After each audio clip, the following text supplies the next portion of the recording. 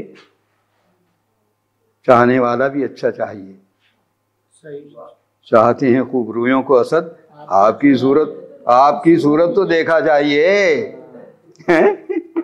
ہاں دیکھیے ایک کیسی اچھی شرط لگا دی،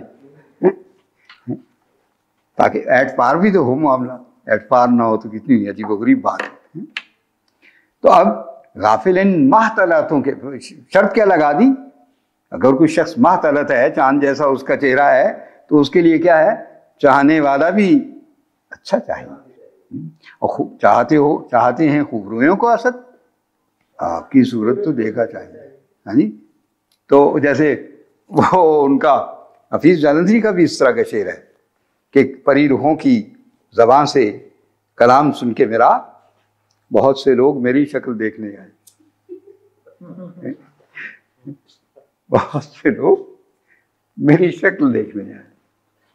اچھا خیر جناب، تو شما دستو صورت تان را شست باشید، آپ نے اپنے ہاتھ اور اپنی صورت کو دھو لیا ہوگا۔ اب صورت، ہاں چہرہ، یاد رکھیے فارسی میں صورت اسی طرح جیسے اردو میں کم، پنجابی میں زیادہ۔ ہاں اب کہتے نہیں اپنی صورت دیکھی ہو، اپنا چہرہ دیکھا تم نے، پنجابی میں ایسے ہی کہیں گے نا، صورت تو دیکھ اپنے، ارے نہیں اردو میں بھی ہے۔ تو خاک میں کیا صورتیں ہوں گی کہ پنہا ہو گئی، تو صورت سے مراد بظاہر تو چہرہ ہی ہے نا، نہیں وہ صورت ایک اور معنی میں ہے، کوئی صورت نظر نہیں آتی، کوئی امید بر نہیں آتی، وغیرہ وغیرہ۔ تو شما دستو صورت تان، اب دیکھیے تے تان بتایا تھا نا، میم مان، شین شان، شاباش، شین واحد ہے، شان جمع ہے، ٹھیک ہے جی۔ اسی طرح تے واحد ہے، تان جمع ہے۔ آپ دیکھیے نا اس نے کیا کہا، شما، شما سے مراد کئی لوگ ہو سکتے ہیں نا، ورنہ صورت تان تو نہ کہا جاتا، شین شان، تے تان، میم مان، ٹھیک ہے نا، میم میری، مان ہماری۔ تو شما دستو صورت تان را شستے باشی، اب شستن کیا ہے؟ دھونا، شست و شو جسے ہم کہتے ہیں۔ اچھا اب اس میں کوئی مشکل نہیں ہے۔ او خونے را تمیز کرتے باشد، ایرانی لہجے میں، اس نے اپنے گھر کو صاف کر لیا ہوگا۔ تمیز کردن، اب دیکھیے تمیز ہم اور معنوں میں کہتے ہیں، اگرچہ مانوی سطح پہ تو ایک ہی بات ہے، لیکن تمیز کردن کا معنی صاف کرنا۔ جیسے آپ نے بالکل ابتدائی جملوں میں پڑھا تھا کہ وہ بشکابرا تمیز کرد، اس نے پلیٹ کو صاف کر دیا، تمیز کردن کا معنی صاف کرنا۔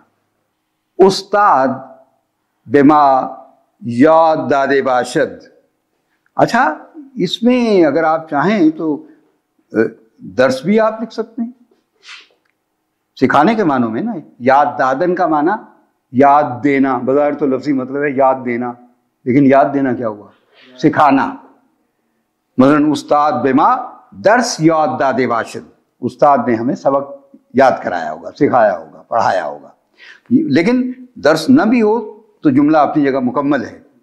استاد بما یاد دادے باشد، استاد نے کوئی بات جو پہلے کہی تھی، ہاں وہ بظاہر تو اس کا مطلب یہی ہے یاد کرائی ہوگی، لیکن سکھانے کے معنوں میں بھی آتا ہے۔ یاد دادن یہاں سکھانے کے معنوں میں بھی ہے، استاد نے ہمیں سکھایا ہوگا۔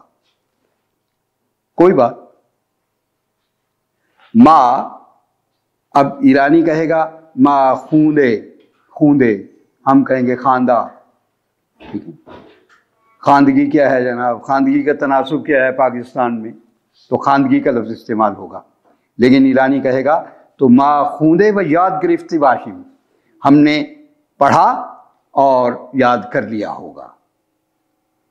ما خواندہ یعنی پڑھ لیا، و یاد گرفت. یاد گرفتن کا معنی تو آپ کو معلوم ہی ہے، یاد کرنا. او در دفتر نوشتے باشد، انہوں نے اپنی نوٹ بک میں لکھ لیا ہوگا. نوشتن لکھنا. اچھا ایک میں نے لفظ اور بھی بتایا تھا، نوشتن. ذرا بتائیے نوشتن کا کیا مطلب ہے؟ یہ میں نے آپ کو نوشتن کے ساتھ اسی دن جس دن میں جی نہیں، وہ تو نوشتن ہی ہوا نا. نوشتن تو میں کہہ ہی نہیں رہا، میں تو اب ایک دوسرا لفظ بول رہا ہوں، ایک دوسرا مصدر بول رہا ہوں. نوشتن. نوشتن کا معنی لپیٹ دینا، اسی لیے اس کے ساتھ میں نے نوردیدن کا ایک لفظ بھی بتایا تھا، وہ یاد رکھا کریں یہ چیزیں. یہ ہے نوشتن. اور نوشتن، نوشتن کا معنی لکھنا.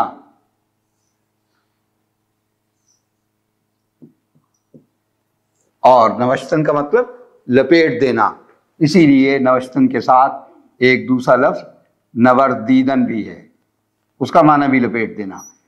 ایک تیسرا مصدر بھی ہے نوردن. نوردن، نوردیدن، نوشتن، ان سب کا معنی ہے جیسے ٹاٹ کو لپیٹ دینا، کپڑے کو لپیٹ دینا، کسی چیز کو لپیٹ دینا، صف کو لپیٹ دینا، وہ نوشتن ہے. اچھا جناب، اب کلام اقبال سے تو بس ایک مثال ہے، اور وہی مثال ہم پڑھیں گے اور اس کی تشریح کریں گے ہم.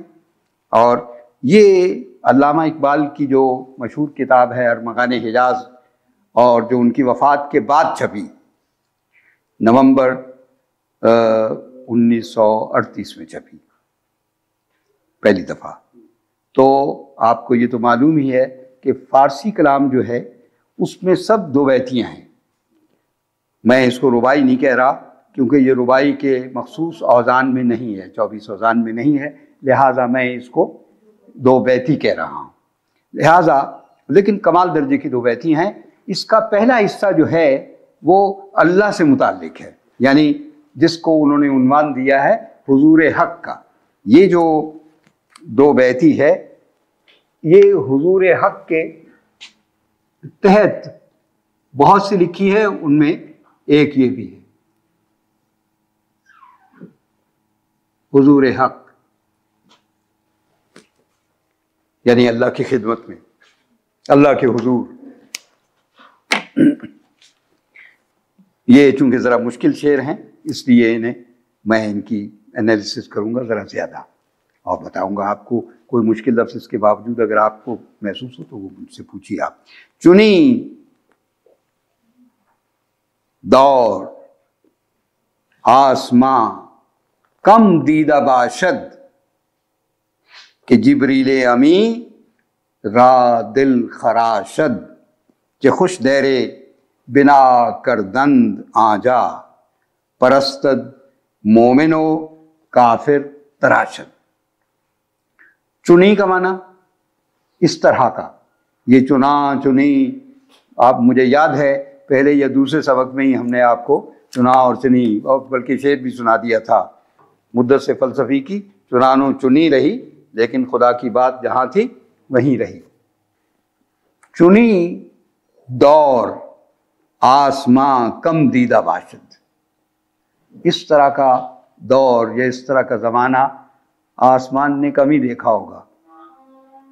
اتنا عجیب و غریب زمانہ ہے، اتنی صورتحال متغیر ہو گئی، اتنی عجیب و غریب چیزیں بدل گئی ہیں، ان کی حیت ہی بدل گئی ہے، زمانہ ہی بدل گیا ہے، روایات بدل گئی ہیں. تو اس لیے، اور آسمان کیوں کہا؟ آپ کا یا میرا کیوں نہیں ذکر کیا بھائی؟ اس لیے کہ آسمان قدیم ترین مخلوق ہے اللہ کی، ٹھیک ہے نا.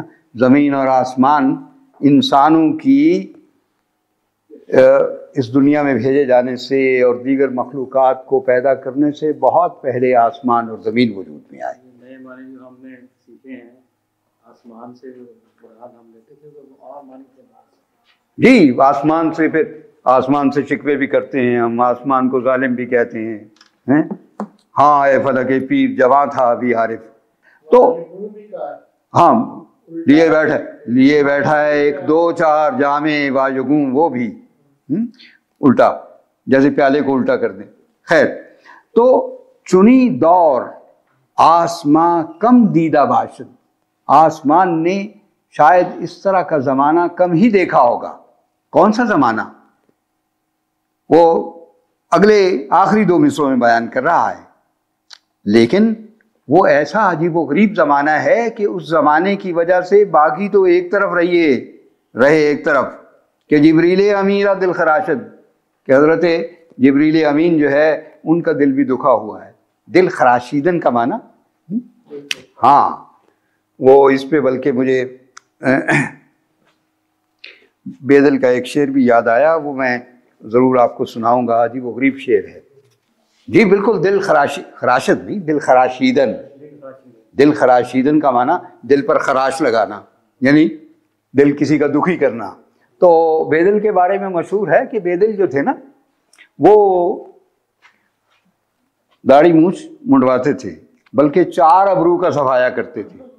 ہاں، اب 4 ابرو کا صفایا جو ہے یہ ذرا غور کر لیجیے کہ 4 ابرو سے کون سے 4 ابرو مراد ہیں؟ 4 ابرو کون سے ہوئے بھائی، ذرا بتائیے. ہاں، یہ 2 ابرو تو یہ بعض پلکیں کہتے ہیں، بعض پلکیں نہیں کہتے، یعنی داڑھی اور اس کے ساتھ یہ داڑھی کا بچہ ہے. ہاں، اس کو یہی کہتے ہیں بچہ، یہ ریش کہتے ہیں اس کو. ہاں، یہ میں نہیں کہہ رہا، آپ کو ہنسانے کے لیے نہیں کہہ رہا، اس کو بچہ ریش کہتے ہیں. چھوٹی سی داڑھی ہے نا، گویا جیسے بچہ چھوٹا سا ہوتا ہے تو بچہ ریش. تو کسی نے کہا یہ کیا آپ نے بنا رکھا ہے، پاکھنڈ بنا رکھا ہے، اور آپ پتہ نہیں اپنے آپ کو کیا سمجھتے ہیں، آپ بڑے صوفی ہیں، کیا ہے 4 ابرو کا صفایا کیا ہوا ہے. تو اس کے جواب میں انہوں نے صرف ایک شعر سنا دیا اور خاموش کر دیا مطرز کو. اور وہ شعر کیا تھا کہ ریشو بروت خیش تراشیدہ ماں.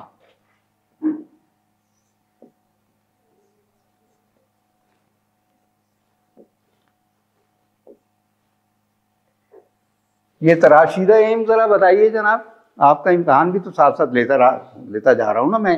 تراشیدہ ایم کون سا فعل ہے؟ جی نہیں، بعید کیسے ہو سکتا ہے؟ تراشیدہ بود تو نہیں ہے، تراشیدہ، ہاں تراشیدہ بودیم تو نہیں ہے، تراشیدہ ایم ہے.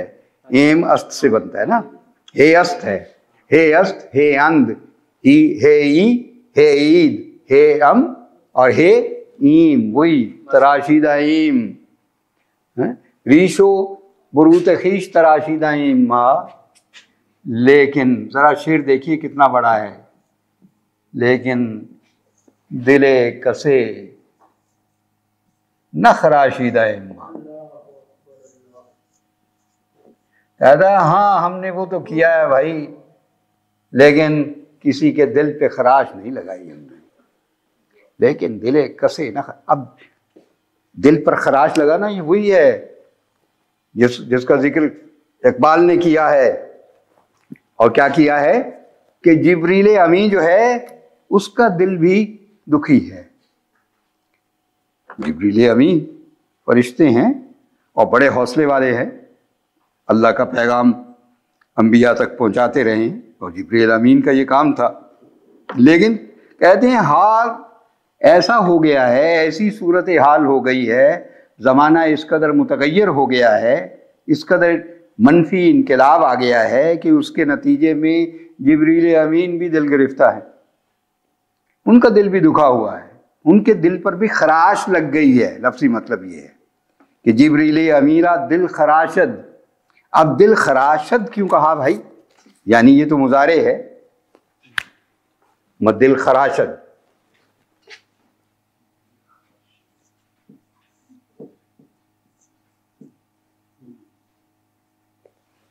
مثلا ہونا کیا چاہیے تھا؟ دل می خراشد، دل می رود، جیسے حافظ نے کہا دل می رود دستم صاحب دلاں خدا رہا.